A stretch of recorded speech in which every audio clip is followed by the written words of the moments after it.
साहिब,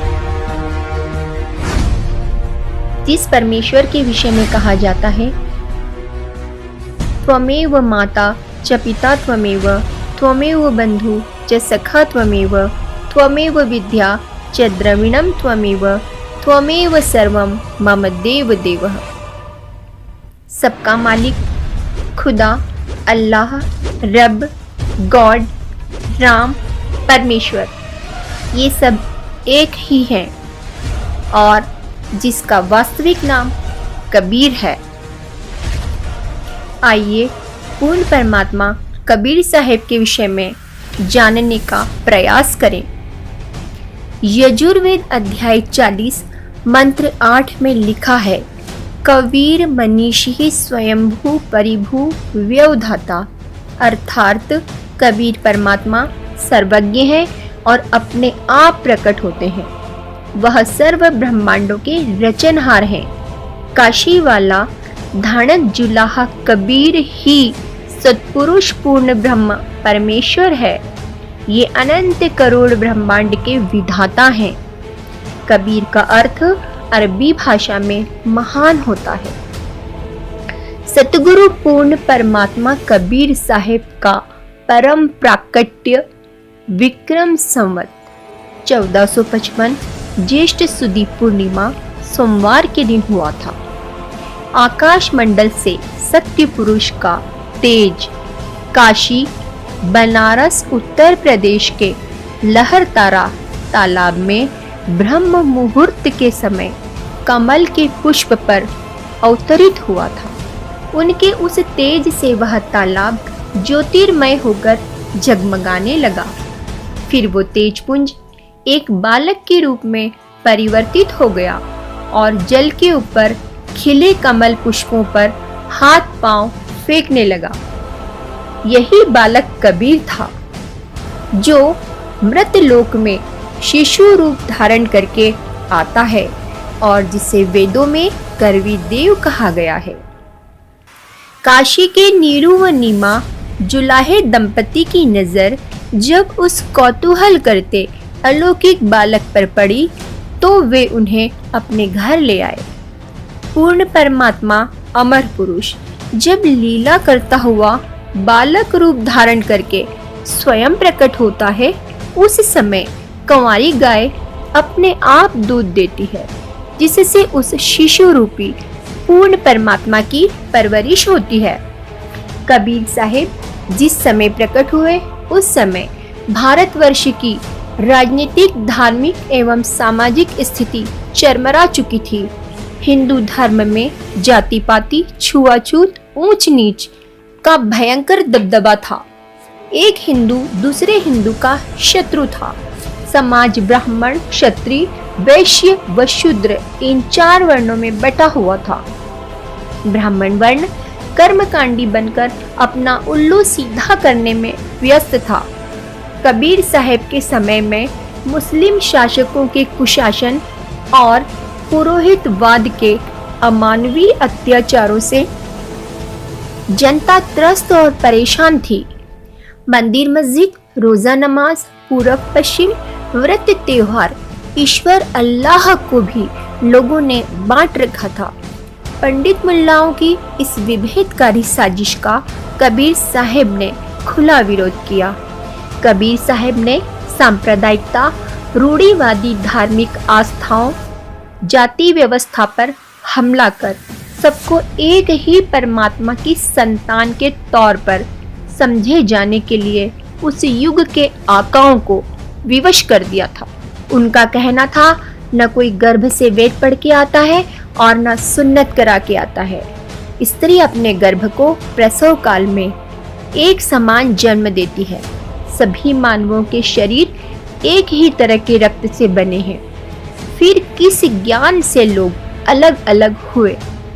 कबीर साहब कहते हैं, यदि तुम जन्मजात ब्राह्मण हो और ब्राह्मणी ने तुम्हें जन्म दिया तो किसी अन्य मार्ग, मुख, नाक, कर्णादि से क्यों नहीं पैदा होकर आए हो? है मुसलमानों, यदि तुम अपने को जन्मजात मुसलमान मानते हो और मुसलमानी ने तुम्हें जन्म दिया है, तो माता के गर्भ से ही सुन्नत कराकर क्यों नहीं आए?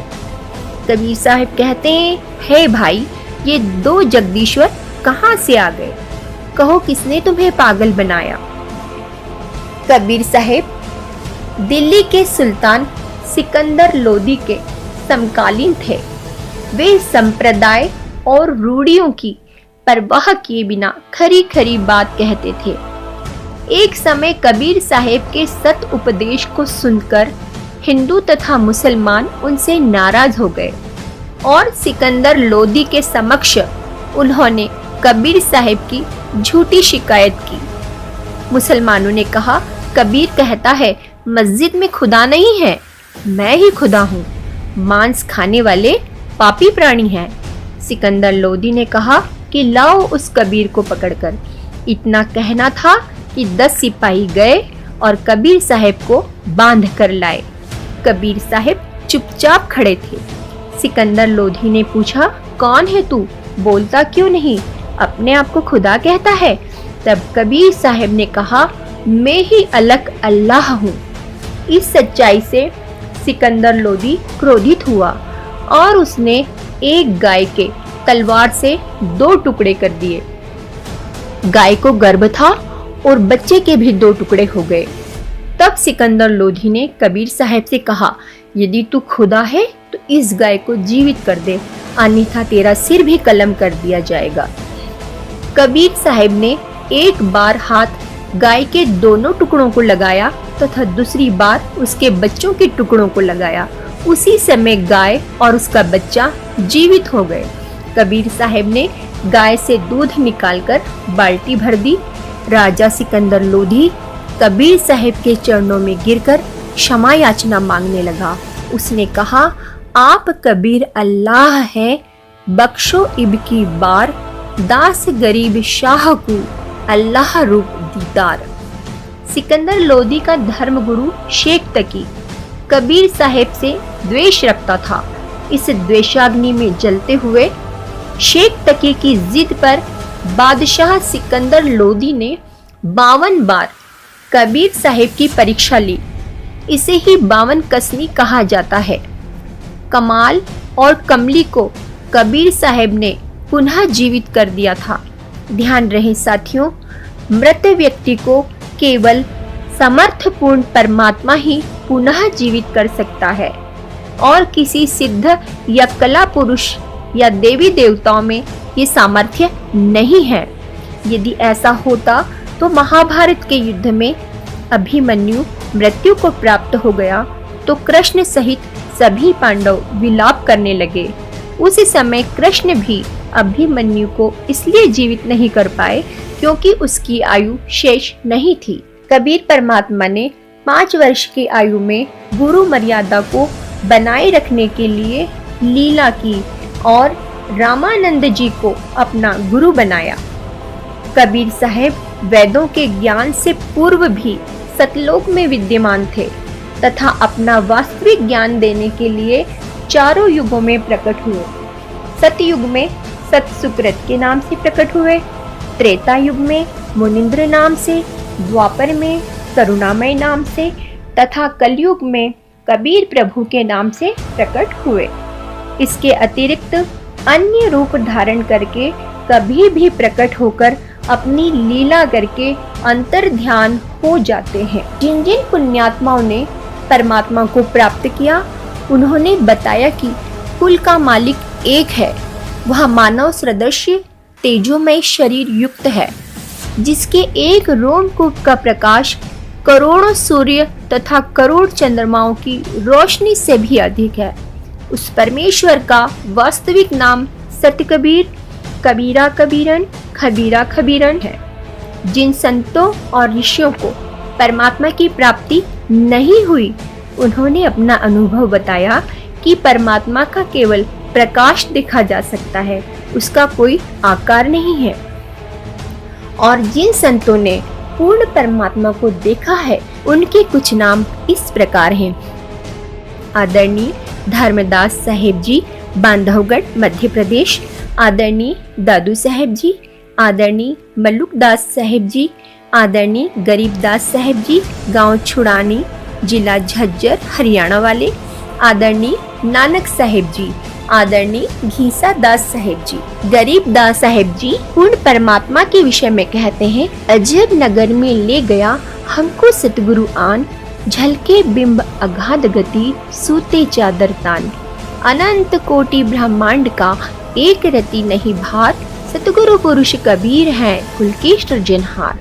गुरु ग्रंथ साहिब पृष्ठ 721 की अमृतवाणी महिला 1 में नानक जी ने कहा है कि हक्का कबीर करीम तू बेएब परवरदिगार। इसी का प्रमाण गुरु ग्रंथ साहिब के राग सिरी महिला 1 पृष्ठ नंबर 24 पर शब्द नंबर 29 में एक सुवान दुई सुवानी नाल, भलके बहु कही सदा बियाल, कुड़ छुरा मूठा मुर्दार, धानक रूप रहा करतार।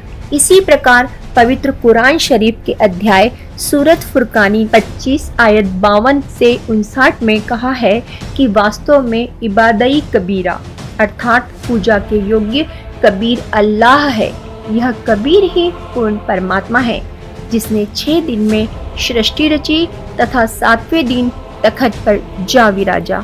उसकी खबर किसी बाखबर से पूछ कर तो देखो।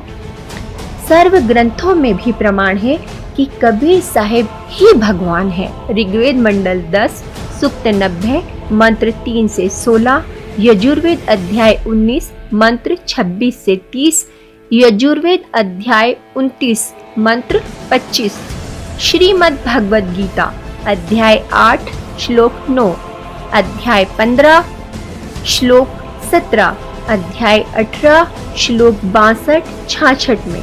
संतों की वाणी में हम है सतलोक के वासी, दास कहाए प्रगट भय काशी, नहीं बाप न माता जाए, अब गति ही से हम चल आए। कबीर के राम तो अगम है और संसार के कण कण में विराजमान थे। कबीर के राम इस्लाम के एकेश्वरवादी, एक सत्तावादी खुदा भी नहीं है और न ही दशरथ पुत्र राम कबीर के राम है। वो तो सबसे अलग, सब में रमता राम है। कबीर परमात्मा के अनुसार नाम से ही जीव की मुक्ति संभव है। कबीर कोटि नाम संसार में, इनसे मुक्ति न होए, सार नाम मुक्ति का दाता, वाको जाने न कोई। कबीर साहिब 120 वर्षों तक काशी में जुलाहे की भूमिका निभाते रहे। काशी में प्रचलित मान्यता है कि जो यहाँ मरता है उसे मोक्ष प्राप्त होता है। रूढ़ियों के विरोधी कबीर साहिब को यह बात कैसे मान्य होती, अतः वे काशी छोड़कर मगहर चले गए और सन 1518 के आसपास शरीर छोड़कर अंतर्ध्यान हो गए। उनके शरीर के स्थान पर पुष्प व चादर मिले, जिसे हिंदू व मुस्लिम अनुयायियों ने बांटकर समाधि और मजार बनाई है, जो आज भी विद्यमान है। सत साहिब जी।